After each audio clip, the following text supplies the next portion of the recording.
പ്രിയപ്പെട്ട സുഹൃത്തുക്കളെ, nature life ടിവിയിലേക്ക് ഹാർദമായ സ്വാഗതം. നമ്മുടെ രക്തം കട്ടയാകുന്നതിനെക്കുറിച്ച്, സാന്ദ്രത കൂടുന്നതിനെക്കുറിച്ച്, അതിനിടയാക്കുന്ന കാര്യങ്ങളെക്കുറിച്ചുള്ള മൂന്നാമത്തെ ഭാഗമാണിത്. വളരെ പ്രധാനപ്പെട്ട ഈ പരമ്പര കഴിയുന്നത്ര നിങ്ങൾ ഷെയർ ചെയ്യണം, ലൈക്ക് ചെയ്യണം, നിങ്ങളുടെ കമൻറ്റുകൾ എഴുതണം. കൂടാതെ വാട്സപ്പുകളിലും ഫേസ്ബുക്കുകളിലുമൊക്കെയായി കഴിയുന്നത്ര സുഹൃത്തുക്കൾക്ക് അയക്കണം. നേച്ചർ ലൈഫ് ടി വി ഇതേവരെ സബ്സ്ക്രൈബ് ചെയ്യാത്തവരൊന്ന് സബ്സ്ക്രൈബ് ചെയ്യണം. അല്ല എങ്കിൽ ഈ പരമ്പരയുടെ അടുത്ത ഭാഗങ്ങൾ നിങ്ങൾക്ക് കിട്ടാതെ വരും. രാവിലെ 6 മണി മുതൽ 9 മണി വരെയുള്ള സമയത്ത് നിങ്ങൾക്ക് രക്തം കൂടുതൽ സാന്ദ്രതയിലാകുന്നു എന്നുള്ളതാണ്. രാവിലെ 6 തുടങ്ങി 9 മണി വരെ നമ്മുടെ രക്തത്തിൻ്റെ കട്ടി കൂടാനുള്ള കാരണങ്ങളിൽ ഒന്ന് ഈ പ്ലേറ്റ്ലെറ്റുകളാണ്. സ്റ്റിക്കിനെസ് ക്യാരക്ടർ ഉള്ളതാണ് പ്ലേറ്റ്ലെറ്റുകൾ. ഒട്ടിക്കാനുള്ള ഒരു പശിമക്കാരാണ്, പശ പേറുന്നവരാണ് പ്ലേറ്റ്ലെറ്റുകൾ. എവിടെയെങ്കിലും മുറിഞ്ഞു കഴിഞ്ഞാൽ ചോര ഒഴുകാതെ അത് അടച്ചു വയ്ക്കാൻ പ്ലേറ്റ്ലെറ്റുകൾ അവിടെ ഓടിയെത്തണം. നമ്മുടെ ശരീരത്തിൽ ഒരു മാസ്റ്റർ ക്ലോക്ക് ഉണ്ട് എന്ന് നിങ്ങൾക്ക് എല്ലാവർക്കും അറിയാമല്ലോ. കൃത്യസമയത്ത് ഉണരുന്നു, കൃത്യസമയത്ത് ഉറക്കം വരുന്നു, അതിനിടയ്ക്ക് കൃത്യസമയങ്ങളിൽ വിശപ്പ് വരുന്നു. ഇതിനെല്ലാം നിയന്ത്രിക്കുന്ന, സെല്ലുലാർ ആക്ടിവിറ്റികളെപ്പോലും നിയന്ത്രിക്കുന്ന ഒരു മാസ്റ്റർ ഇൻറ്റേർണൽ ക്ലോക്ക് ഉണ്ട്. സുപ്രാക്കിയാമാസ്റ്റിക് ന്യൂക്ലിയസ് എന്നും അതിനെ പറയാറുണ്ട്. ഇതാണ് നമ്മുടെ ഈ സിർക്കാഡിയൻ റിഥത്തിൻ്റെ നിയന്ത്രണത്തിലുള്ളത്. ഹാർവാർഡ് മെഡിക്കൽ സ്കൂളിൻ്റെ റിസർച്ച് പ്രകാരം ഈ പ്ലേറ്റ്ലെറ്റുകളുടെ ആക്ടിവിറ്റി രാവിലെ 6-6:30 മണിയോടെ അതിൻ്റെ പീക്ക്, അതിൻ്റെ ഏറ്റവും ഉയർന്ന ഫോമിലെത്തുന്നുണ്ട്. അതുകൊണ്ട് തന്നെ രാവിലെ 6 മണി തുടങ്ങി ഒരു 9 മണി വരെയുള്ള സമയത്ത് ഈ പ്ലേറ്റ്ലെറ്റുകൾ കൂടുതൽ ആക്റ്റീവ് ആകുന്നു. അവ തമ്മിൽ ഒട്ടിപ്പിടിക്കാനുള്ള സാധ്യതയും കൂടുതലാണ് എന്നാണ് അവർ പറയുന്നത്. എന്തുകൊണ്ടാണ് അങ്ങനെ സംഭവിക്കുന്നത് എന്നുള്ളത് ഇനിയും കണ്ടെത്തേണ്ട ഒരു കാര്യമാണ്. എന്ത് കാരണം, എന്താണ് അതിൻ്റെ ഈ രാവിലെ 6 മണിക്ക് ഇങ്ങനെ കൂടാനുള്ള കാരണത്തിൽ ഒന്ന്, ദീർഘസമയത്തെ 6 മണിക്കൂർ, 7 മണിക്കൂർ, 8 മണിക്കൂർ അനങ്ങാതെ കിടന്ന് രക്തത്തിൻ്റെ സഞ്ചാരമെല്ലാം വളരെ സാവധാനത്തിലായി, ഹോർമോണുകളെല്ലാം പതുക്കെ, ഗ്രന്ഥികളെല്ലാം വിശ്രമിച്ച്, പ്രധാനപ്പെട്ട അവയവങ്ങൾ പോലും വിശ്രമത്തിലേക്ക് പതുക്കെ നീങ്ങി, ഹൃദയം പോലും അല്പം വിശ്രമിക്കുന്നത് നമ്മൾ കിടന്നുറങ്ങുമ്പോഴാണ്. അതിന് മിടിക്കാതിരിക്കാൻ കഴിയില്ല. അങ്ങനെ കിടക്കുന്നിടത്ത് നിന്ന് രാവിലെ നമ്മൾ ചാടി എഴുന്നേൽക്കുമ്പോൾ വളരെ പെട്ടെന്ന് തന്നെ ഈ ആക്ടിവിറ്റികൾ വീണ്ടും തുടങ്ങേണ്ട ഒരു അവസ്ഥ വരുന്നുണ്ട്. മുമ്പ് അങ്ങനെയല്ല. കിടക്കയിൽ നിന്ന് കണ്ണു തുറന്നാൽ കുറച്ച് നേരം കൂടിയൊക്കെ ഒന്ന് കിടന്ന്, എനിക്കറിയാവുന്ന ഒരാളുണ്ട്, എനിക്ക് കിട്ടാമെന്ന് പറഞ്ഞാൽ 2 മിനിറ്റ് എന്ന് പറഞ്ഞ് കിടക്കും. 2 മിനിറ്റ് കഴിഞ്ഞ് 5 മിനിറ്റ് കഴിഞ്ഞ് വിളിച്ചാൽ പറയും 1 മിനിറ്റ്. 1 മിനിറ്റ് കഴിഞ്ഞാൽ 2 മിനിറ്റ് അല്ല 3 മിനിറ്റ് കഴിഞ്ഞാൽ പറയും 1/2 മിനിറ്റ് കൂടെ എന്ന് പറഞ്ഞിട്ട് എനിക്കുള്ളൂ. അപ്പോഴൊക്കെ ശരീരത്തിന് പ്രിപ്പയർഡ് ആകാൻ സാധിക്കും. ശരീരത്തിന് ഒരു പ്രിപ്പറേഷനൊക്കെ വേണം. കിടക്കുന്നിടത്ത് നിന്ന് എഴുന്നേക്കാൻ, കിടക്കുന്നിടത്ത് നിന്ന് ഇരിക്കാൻ പോലും ശരീരത്തിന് ചില ക്രമീകരണങ്ങൾ നടത്തേണ്ടതുണ്ട്. വെറുതെ കിടക്കുന്ന വണ്ടി പെട്ടെന്ന് ഓടിച്ചുകൊണ്ട് പോകാൻ പറ്റില്ല. വണ്ടി കയറിയാൽ നമ്മൾ സീറ്റ് ബെൽറ്റ് ഇടണം, ബ്രേക്ക് അമർത്തണം, അല്ലെങ്കിൽ ഗിയറിലാണെങ്കിൽ ക്ലച്ച് അമർത്തണം, ഇഗ്നിഷൻ കീ ഓൺ ചെയ്യണം, ഗിയർ ന്യൂട്രലിൽ നിന്ന് ഫസ്റ്റിലേക്ക് ഇടണം. അതല്ല ഓട്ടോമാറ്റിക് ആണെങ്കിൽ അത് പാർക്കിങ്ങിൽ നിന്ന് ഓട്ടോമാറ്റിക്കിലേക്ക് ഇടണം. പിന്നെ പതുക്കെ ആക്സിലേറ്റർ കൊടുക്കണം. ഇങ്ങനെയുള്ള ചില പ്രിപ്പറേഷൻസ് ഉണ്ട്. അതിനു മുമ്പ് വണ്ടിയിൽ ആവശ്യത്തിന് ഇന്ധനമുണ്ടോ, ടയറിൽ പ്രഷറുണ്ടോ, ഫ്ലാറ്റാണോ, അങ്ങനെ പല കാര്യങ്ങളും നോക്കേണ്ടതുണ്ട്. അതുപോലെ തന്നെ രാത്രി നമ്മൾ ബെഡിൽ പാർക്ക് ചെയ്ത നമ്മുടെ ബോഡി, അത് ഗാരേജിൽ നിന്ന് ഇറക്കുന്നതിന് മുമ്പ്, ഓടിക്കാൻ തുടങ്ങുന്നതിന് മുമ്പ് പതുക്കെ ഒന്ന് കണ്ണൊക്കെ തുറന്ന് ഒന്ന് ഇടത്തോട്ട് ചരിഞ്ഞ്, കുറച്ച് സമയം വലത്തോട്ട് ചരിഞ്ഞ്, പിന്നെ പതുക്കെ വലത് ചരിഞ്ഞ് തന്നെ ഒന്ന് കുത്തി എഴുന്നേറ്റ് ഇരുന്ന് പണ്ട് കാലങ്ങളിൽ പ്രാർത്ഥിക്കണം എന്ന് പറയും. ഇപ്പോൾ പ്രാർത്ഥിക്കണമെന്നൊക്കെ പറയുമ്പോൾ അതൊരു പഴഞ്ചൻ ഏർപ്പാടാണ്. വേണ്ട, പമ്പിങ്ങൊക്കെ ഒന്ന് ശരിയാക്കാൻ, കറക്റ്റാക്കാൻ വളരെ സാവധാനത്തിൽ ഉറങ്ങുമ്പോൾ വിശ്രമിച്ച് മിഴിച്ചുകൊണ്ടിരുന്ന ഹൃദയത്തിന് എഴുന്നേറ്റിരിക്കുമ്പോൾ കൂടുതൽ പമ്പ് ചെയ്യേണ്ടതായി വരും. അപ്പോൾ ആ ഒരു അഡ്ജസ്റ്റ്മെൻറ്റ് നടത്താൻ, സ്മൂത്തായിട്ട് നടത്താൻ, പെട്ടെന്നൊരു ഷോക്കായിട്ട് വരാതെ സാവധാനം അതൊന്ന് കൂട്ടിക്കൊടുക്കാൻ വളരെ സാവധാനത്തിൽ എഴുന്നേറ്റ്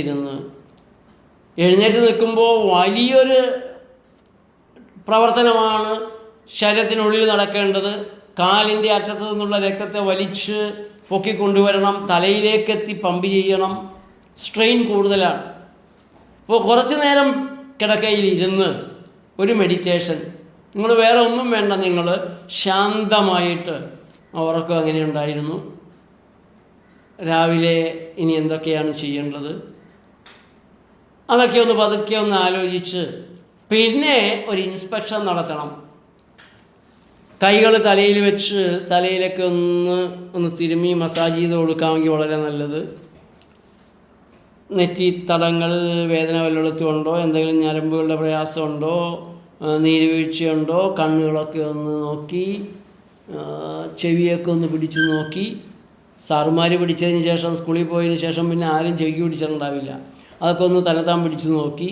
പിന്നെ മുഖമൊക്കെ ഒന്ന് എല്ലാ കഴുത്തിൻ്റെ ഭാഗങ്ങൾ എവിടെയെങ്കിലും വേദനയുണ്ടോ, പ്രയാസമുണ്ടോ, അങ്ങനെ കൈകാലുകൾ വിരലുകളെല്ലാം ഒന്ന് തടകി കൊടുത്ത്, എന്തെങ്കിലും പ്രയാസം ഉണ്ടെങ്കിൽ അവിടെ കൂടുതൽ നേരം ഒന്ന് തടകി.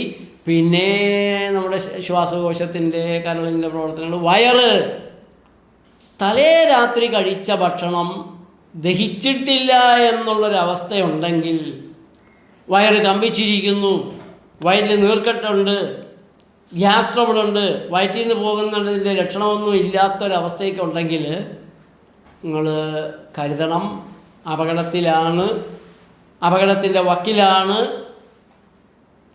രാത്രി ഭക്ഷണം രാവിലെയും ദഹിച്ചിട്ടില്ല എങ്കിൽ അന്ന് ഒരിക്കലും പ്രഭാത ഭക്ഷണം കഴിക്കരുത്, പ്രാതൽ കഴിക്കരുത്, ബ്രേക്ക്ഫാസ്റ്റ് കഴിക്കരുത്. കഴിച്ചാൽ അത് നിങ്ങളുടെ മഹാരോഗങ്ങളിലേക്കുള്ള വീഴ്ചയുടെ തുടക്കമാകും. ഒരുപക്ഷെ മരണത്തിലേക്കുള്ള ആദ്യത്തെ കാൽവയ്പാകാനുള്ള സാധ്യതയുണ്ട്.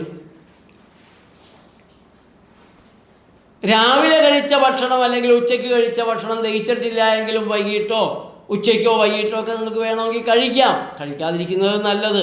കഴിക്കുന്നൊരു ഭക്ഷണം ദഹിച്ചതിന് ശേഷം മാത്രമേ അടുത്ത ഭക്ഷണം കഴിക്കാവൂ. രാവിലെ ഒരിക്കലും നിങ്ങൾ ഈ നിയമം തെറ്റിക്കരുത്, തെറ്റിച്ചാൽ അപകടമാണ്. അപ്പോൾ അങ്ങനെ ശരീരമാസകലമൊന്ന് നോക്കി പല ഭാഗത്തുനിന്ന് തടവി കൊടുത്ത് പതുക്കെ കാല് കട്ടിൽ നിന്ന് നിലത്ത് വെച്ച് സാവധാനത്തിലൊന്ന് എഴുന്നേൽക്കുക. രാത്രി ഉറക്കത്തിൽ നിന്ന് മൂത്രമൊഴിക്കാൻ എഴുന്നേറ്റ വഴി കുഴഞ്ഞു വീണിട്ടുള്ള ധാരാളം പേരെ നിങ്ങൾക്കറിയാൻ സാധിക്കും. എനിക്ക് ധാരാളം പേരെ അറിയാം. കാരണം ഇതാണ്, ഒരു 3.5 മിനിറ്റെങ്കിലും ഇരുന്നിട്ടല്ലാതെ എഴുന്നേക്കാൻ പാടില്ല. ഹൃദയത്തിന് വളരെ പെട്ടെന്ന് പമ്പ് ചെയ്യാൻ, പ്രത്യേകിച്ച് BP മരുന്ന് കഴിക്കുന്നവർ, കൊളസ്ട്രോൾ മരുന്ന് കഴിക്കുന്നവർ, BP കുറഞ്ഞിരിക്കുന്ന ആളുകൾ, പല മരുന്നുകൾ ഒരുമിച്ച് കഴിക്കുന്ന ആളുകളൊക്കെ വളരെ വളരെ ജാഗ്രത പാലിക്കണം. ഒരു കാര്യം കൂടി ഓർക്കണം, വെള്ളത്തിൻ്റെ അളവ് തീരെ കുറയുന്ന ഒരു സമയമൊക്കെയാണ് രാത്രിത്തെ സമയം. രാവിലെയാകുമ്പോൾ അത് വളരെ കുറയുന്നുണ്ട്. അപ്പോൾ അതിനിടയ്ക്ക് എഴുന്നേൽക്കുമ്പോഴെല്ലാം രക്തത്തിൻ്റെ സാന്ദ്രത കൂടിയതുകൊണ്ട് വേണ്ടത്ര കൃത്യമായി പമ്പ് ചെയ്യാൻ കഴിയില്ല. അത് മനസ്സിലുണ്ടാകണം ആ വിചാരം. എന്നിട്ട് എഴുന്നേൽക്കുന്ന സമയത്ത് കഴിയുന്നതും നിങ്ങൾ കിടക്കുമ്പോൾ തന്നെ ഒരു ഗ്ലാസ് വെള്ളം അല്ലെങ്കിൽ ഒരു കുപ്പി വെള്ളം അടുത്ത് തന്നെയായിട്ട് മൂടി വയ്ക്കുക. ആ വെള്ളം അല്പാൽപമായി 1-2 ഗ്ലാസ് കുടിച്ചിട്ട് മാത്രം എഴുന്നേറ്റ് നടക്കുക. ഇത് വളരെ വളരെ പ്രധാനമാണ്. നിങ്ങൾ രാവിലെ എഴുന്നേൽക്കുമ്പോൾ നിങ്ങൾ വെള്ളം കുടിക്കണം. അത് പച്ചവെള്ളം തന്നെ കുടിക്കണം. നല്ല പച്ചവെള്ളം കിട്ടാത്ത ആളുകൾക്ക് ക്ലോറിനേറ്റഡ് വെള്ളം മാത്രമേ ഉള്ളുവെങ്കിൽ അല്ലെങ്കിൽ ഹെവി മെറ്റൽ പാർട്ടിക്കിളുള്ള വെള്ളമുണ്ട്, തിളപ്പിക്കാതെ നിവൃത്തിയില്ലെങ്കിൽ തിളപ്പിച്ച് ആറ്റി സൂക്ഷിച്ചു വയ്ക്കുന്ന വെള്ളം രാവിലെ എഴുന്നേറ്റ് തിളപ്പിക്കാൻ നിൽക്കരുത്. അത് മൂടി കയ്യെത്തുന്ന ദൂരത്ത് തന്നെ വെച്ച് ആ വെള്ളം കുടിച്ചിട്ട് എഴുന്നേക്കാവൂ, പ്രത്യേകിച്ചും മരുന്നുകൾ കഴിക്കുന്നവർ. ഇതിൽ ഏറ്റവും കൂടുതൽ ആപത്ത് വരാനിടയുള്ളതും മരുന്നുകൾ കഴിക്കുന്നവർക്കും ചില വാക്സിനുകൾ എടുത്തിട്ടുള്ള ആളുകൾക്കുമാണ്. ഇപ്പോൾ mRNA വാക്സിൻ, നമ്മുടെ കുറേ നുണയുടെ വാക്സിൻ എടുത്ത ആളുകൾ തുരുതുര കുഴഞ്ഞു വീഴുന്നത് ലോകത്തിൻ്റെ പല ഭാഗങ്ങളിൽ നിന്ന് CCTVകളിൽ നിന്നൊക്കെ കണ്ട് നമ്മൾ പരിഭ്രാന്തരാകുന്നുണ്ട്. ഇപ്പോൾ വെള്ളം കൂടെ ഇല്ല എങ്കിൽ അതിൻ്റെ സാധ്യത പിന്നെയും കൂടുകയാണ്. അപ്പോൾ രാവിലെ ഈ പ്ലേറ്റ്ലെറ്റുകളുടെ തമ്മിലുള്ള ബന്ധം, അവർ തമ്മിലുള്ള സംഭാഷണമൊക്കെ വളരെ കൂടുന്നൊരു സമയമാണ്. ഇത് സ്വാഭാവികമായി തന്നെ രക്തത്തിൻ്റെ സാന്ദ്രത കൂട്ടുന്നുണ്ട്. അത് മനസ്സിലാക്കിക്കൊണ്ട് പ്ലേറ്റ്ലെറ്റുകൾക്ക് സാന്ദ്രത കൂടുന്ന തരത്തിലുള്ള ഭക്ഷണ സാധനങ്ങൾ പകലൊന്നും നിങ്ങൾ കഴിക്കണ്ട. അങ്ങനെയുള്ള സാധനങ്ങൾ മാറ്റി വയ്ക്കുക. അടുത്ത ദിവസങ്ങളിൽ ഞാൻ അത്തരം ഭക്ഷണ സാധനങ്ങളെക്കുറിച്ച് വിശദമായി തന്നെ പറയുന്നുണ്ട്. ഓരോ ദിവസവും ഓരോരോ കാര്യങ്ങളാണ് പറയുന്നത്. നാളെ ശരീരത്തിലുണ്ടാകുന്ന രക്തക്കട്ടകളും അതിനെ അലിയിക്കാനുള്ള ശരീരത്തിൻ്റെ കഴിവും അത് കുറയുന്നതിനെക്കുറിച്ചും പറയാം. കഴിയുന്നത്ര സുഹൃത്തുക്കളിലേക്ക് ഈ പ്രധാനപ്പെട്ട ഈ പരമ്പര എത്തിക്കണം. നിങ്ങൾ ഇപ്പോൾ തന്നെ നേച്ചർ ലൈഫ് TV സബ്സ്ക്രൈബ് ചെയ്യണം, ഷെയർ ചെയ്യണം, കമൻറ്റുകൾ എഴുതണം, ലൈക്ക് ചെയ്യണം. വാട്സപ്പിലൂടെയുമെല്ലാം കഴിയുന്നത്ര സുഹൃത്തുക്കളിലേക്ക് അയക്കുക. അനേകം പേരുടെ ജീവൻ നമുക്ക് രക്ഷിക്കാൻ സാധിക്കും. നന്ദി, നമസ്കാരം.